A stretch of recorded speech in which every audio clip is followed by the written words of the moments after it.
नमस्कार दोस्तों, मेरा नाम है मनजीत और आज मैं आपके लिए लेकर आया हूँ टीवीएस रॉनिन का ओनरशिप वीडियो। ये बाइक मैंने लास्ट ईयर 1 अप्रैल के आसपास ली थी और इसको चलाते हुए मुझे 1 साल हो चुके हैं। तो आज मैं बात करूँगा इस मोटर बाइक के एडवांटेजेस, डिसएडवांटेजेस के लिए, ये बाइक किसको लेनी चाहिए, किसको नहीं लेनी चाहिए, लाइक आपकी क्या रिक्वायरमेंट्स है, ये बाइक आपको सूट करेगी उस पे कि नहीं करेगी। तो ये सारी बातें हम आज डिस्कस करेंगे। सबसे पहले हम बात करें तो इसकी ओडोमीटर की हम बात करना चाहेंगे। आप यहाँ पे देख सकते हैं, ये बाइक मैंने अभी तक 4529 किलोमीटर्स रन कर ली है और इस ओडोमीटर के ऊपर आपका मैं 1 मिनट लूँगा। यहाँ पे मल्टीपल चीज़ें आपको दिख जाती हैं, जैसे कि आपको यहाँ पर मोड दिख जाता है एबीएस का। तो एक यहाँ पर आपको अर्बन दिख रहा है। अगर आप यहाँ पे जाएँगे मोड पे, तो मोड पे क्लिक करते ही आपको यहाँ पर रेन दिखाई देगा। तो ये रेन मोड है। उसके बाद आपको यहाँ पे हज़ार्ड स्विच मिल जाती है एंड यहाँ पर फिर मैं वापस से आऊँ तो यहाँ पर आपको एबीएस का इंडिकेटर मिल जाता है। एबीएस इंडिकेटर के बाद आपको साइड स्टैंड का इंडिकेटर मिल जाता है। ये आपको इंडिकेटर्स का स्टैंड मिल जाता है।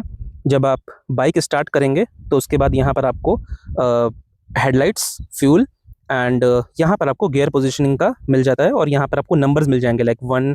अभी मैं अगर यहाँ पे चेंज करता हूँ तो आपको 1 दिखा।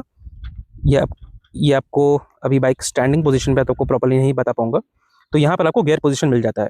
उसके बाद में अगर बात करूँ इस बाइक की एग्जॉस्ट नोट की, एक बार इसको चेक करते हैं। तो यहाँ पर आप जो देख रहे हैं, जो स्टार्ट स्विच है, ये बहुत ही रिस्पॉन्सिव है, बहुत ही ज़्यादा रिस्पॉन्सिव है।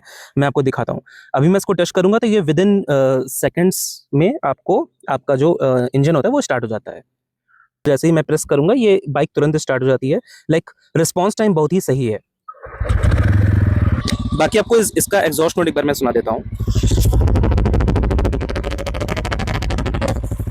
तो एग्जॉस्ट नोट काफ़ी सही है और ये फर्स्ट और सेकंड गियर तक में काफ़ी इसकी जो इंजन होती है वो काफ़ी वोकल रहती है और जब आप थर्ड और फोर्थ गियर में जाते हैं तो थोड़ी थोड़ी आपको जो इंजन की साउंड होती है वो थोड़ी सी ज़्यादा आने लगती है।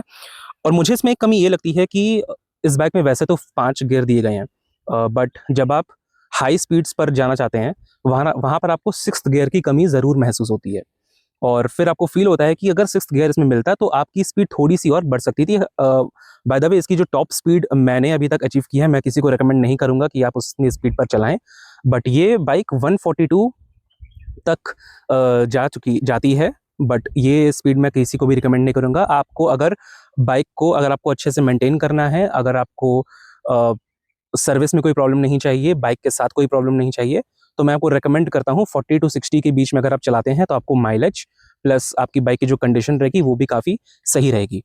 बात करूँ मैं इसके राइडिंग पोजीशन की, तो राइडिंग पोजीशन काफ़ी सही है। इसका जो इसकी जो सीट की जो हाइट है वो थोड़ी सी नीचे ज़रूर है, बट इसकी जो ग्राउंड क्लियरेंस है वो काफ़ी अच्छी है।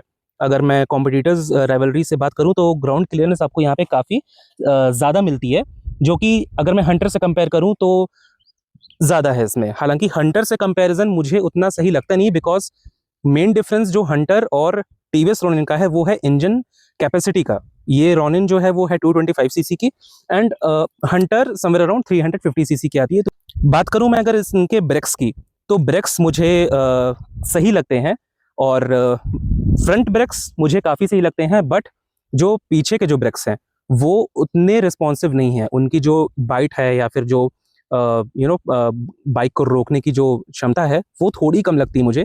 तो दोनों ब्रेक्स को आपको एक साथ प्रेस करना पड़ेगा तो आपको एक अच्छा कंट्रोल मिल सकता है। बाकी मैं पूरी सीट की अगर बात करूं तो सीट की जो लेंथ है वो थोड़ी सी आपको छोटी लग सकती है। अगर आप 2 लोग के साथ प्लस एक बैकपैक लेके बैठते हैं तो वो आपको थोड़ी सी छोटी लग सकती है, बट ओवरऑल सीट की जो कुशनिंग है वो काफ़ी सही है।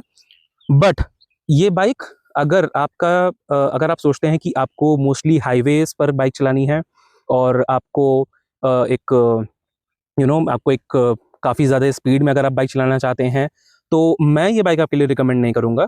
ये बाइक एक मतलब एक कंफर्टेबल बाइक है। वो एकदम हाइपर स्पीड में आपको वो वैसी परफॉर्मेंस नहीं देगी। हालांकि फर्स्ट एंड सेकंड गियर में पिकअप काफ़ी सही है इसका, बट अगर आप कॉम्पीट कर रहे हैं किसी बाइक से या आप सोचते हैं कि मैं एकदम जैप करके निकल जाऊंगा, वो पॉसिबल नहीं होगा। तो हाईवेज पर अगर आपकी ज़्यादा रनिंग है मैं आपको रिकमेंड नहीं करूंगा।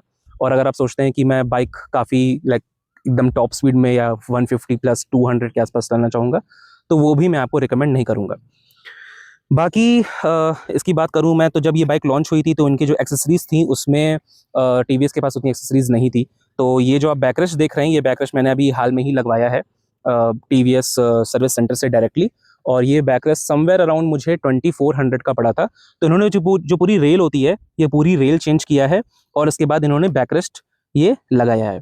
और इसमें एक अच्छी बात ये भी है कि इन केस जैसे आप देखते हैं ऑनलाइन कि हंटर वर्सेस रॉनिन, तो हंटर मैंने देखा ज़रूर था, बस उसकी 2 चीज़ों की वजह से मैंने हंटर नहीं ली थी। उसका रीज़न था कि उसमें सब तरफ मतलब सारे जो लाइट्स आते हैं, headlight, tail light, indicators and all, उसमें आपको हैलोजन का सेटअप मिलता है। हालांकि बट आपको रॉनिन में सारे एलईडी के सेटअप मिलते हैं। और दूसरी चीज़ ग्राउंड क्लियरेंस। तो ग्राउंड क्लियरेंस जो कि मैंने आपको पहले ही भी बताया था, तो वो आपको ग्राउंड क्लियरेंस आपको हंटर में थोड़ा कम मिलेगा। और जब मैंने टेस्ट राइड ली थी, तो जो स्पीड ब्रेकर्स होते हैं उसमें जो गार्ड होता है नीचे वाला, वो काफ़ी बार टच हुआ था। तो वहाँ पर थोड़ा-सा मेरा मन ऐसा हो गया था कि आई थिंक हंटर पे मैं नहीं जाऊँगा। फिर मैंने जब रॉनिन चलाई तो मुझे थोड़ा सही लगा। और इसके सस्पेंशन की अगर मैं बात करूँ, तो सस्पेंशन इसके जो पीछे वाले सस्पेंशन है, ये 5 टाइम एडजस्टेबल है। तो अगर आपको सस्पेंशन एडजस्ट करना होता है, तो ये ऑब्वियसली ये आपका ऊपर से वो कवर निकल जाएगा एंड सस्पेंशन आप आगे ये पीछे वाला जो है वो एडजस्ट कर पाएंगे। 5 वेज एडजस्टेबल है। बट ये जो आगे का सस्पेंशन है, ऑब्वियसली वो रेयरली ही किसी बाइक्स में एडजस्टेबल होते हैं। तो सस्पेंशन ठीक है। मैंने कई लोग का कमेंट देखा है कि सस्पेंशन उनको बहुत ही लाइक आउटस्टैंडिंग लगते हैं, बट मेरे एक्सपीरियंस में ऐसा नहीं है। मुझे सस्पेंशन उतने भी अच्छे नहीं लगे। मेरी जो पिछली बाइक थी वो थी यामाहा की। तो मुझे यामाहा बाइक्स के वो भी 150 सीसी यामाहा एसजेड-आरआर, आपको पुरानी वीडियोस मेरे चैनल पे मिल जाएंगी। तो वो उस बाइक के सस्पेंशन मुझे बल्कि सही लगे थे। वो बाइक समवेयर अराउंड मैंने 80,000 की ली थी, 2017 के आसपास। तो उस बाइक के सस्पेंशन इस बाइक से ज़्यादा अच्छे थे, ये मैं बोल सकता हूँ। तो ये सस्पेंशन की बात रही। बाकी बाइक ओवरऑल ठीक है। अगर शिकायत रहेगी मुझे टीवीएस से कि उनको अगर कुछ चेंज करना हो, तो मैं बोलूँगा कि जो सीट की जो लेंथ है, वो आपको थोड़ी-सी बढ़ानी चाहिए। आपको 6th गियर अगर पॉसिबल हो, लेकिन आपको उसके लिए जो इंजन की जो कैपेसिटी है, वो भी इंक्रीज़ करनी पड़े शायद, तो आप वो कर सकते हो। बट 6th गियर की इसमें डेफ़िनेटली ज़रूरत है। सबसे इम्पोर्टेंट चीज़ जो मुझे इस बाइक में पसंद नहीं आती है, और आई थिंक इस चीज़ से काफ़ी लोग रिलेट करेंगे, वो है इसकी टेल लाइट। आप इसकी टेल लाइट की पोज़ीशनिंग देखो। एक यहाँ पर एक सेटअप यहाँ पर इन्होंने कैसा दिया हुआ है, जो कि एलईडी है ऑफ कोर्स, बट ये सेटअप इतना अंदर है कि अगर मैं या यहाँ पे कोई पिलियन बैठा है, उसका बैग है यहाँ पे, तो वो टेल लाइट छुप जाएगी, पहली चीज़। और ये बहुत ही ऑड लगती है। अगर आप इसको पीछे से देखोगे, तो पीछे से आपको ये बाइक उस सेटअप के साथ अलाइन्ड लगती ही नहीं है। तो मुझे सबसे खराब अगर मैं बोलूँगा इस बाइक का, वो होगी इसकी स्टाइलिंग में, और इसकी जो रियर टेल लाइट है उसकी मैं अगर बात करूँ तो इसमें होगी।